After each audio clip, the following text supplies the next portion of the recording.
I used to believe I knew exactly who I was. Emily Carter, 22 years old, born and raised in Manchester. That was my story. Or at least that's what I thought. 3 days after my mum's funeral, I found a brown envelope hidden inside her wardrobe. I remember the rain outside that night. The silence in the kitchen. The feeling that something was wrong before I even opened it. Inside was a birth certificate. But the name on it wasn't Emily Carter. It was Emily Thompson. My hands started shaking. Then I found a letter written by my mum. And one sentence destroyed my entire world. You were adopted when you were 3 years old. I couldn't breathe. I fell onto the kitchen floor crying so hard my chest hurt. Suddenly, every memory felt fake. The missing baby photos. The questions my mum avoided.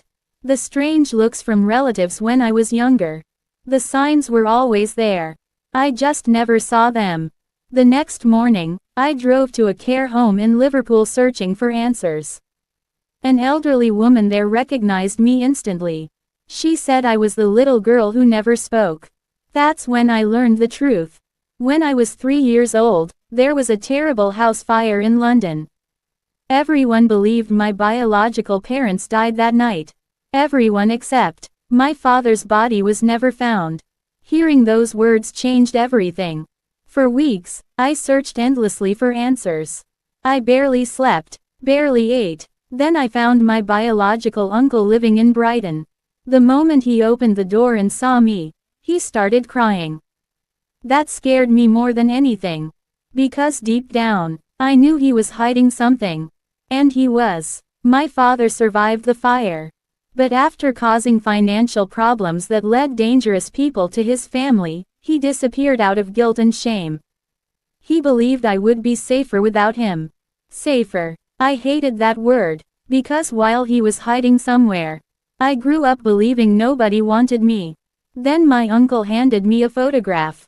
An older man sitting alone on a park bench in Scotland.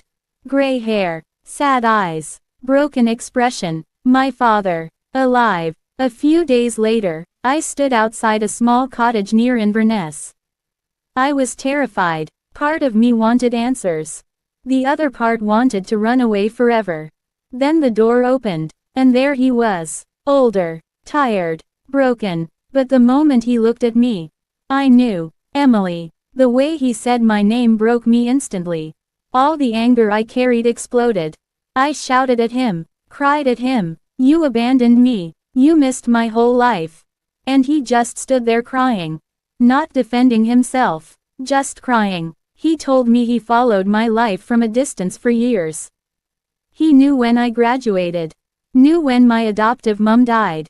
But shame stopped him from coming back. Then he said something you'll never forget.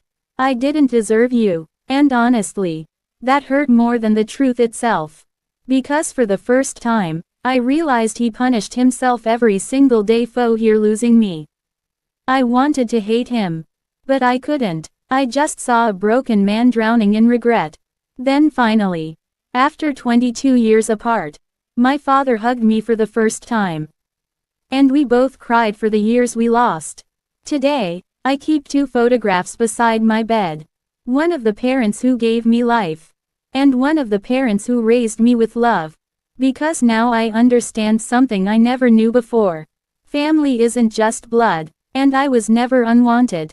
I was simply a little girl born from tragedy, and raised by love.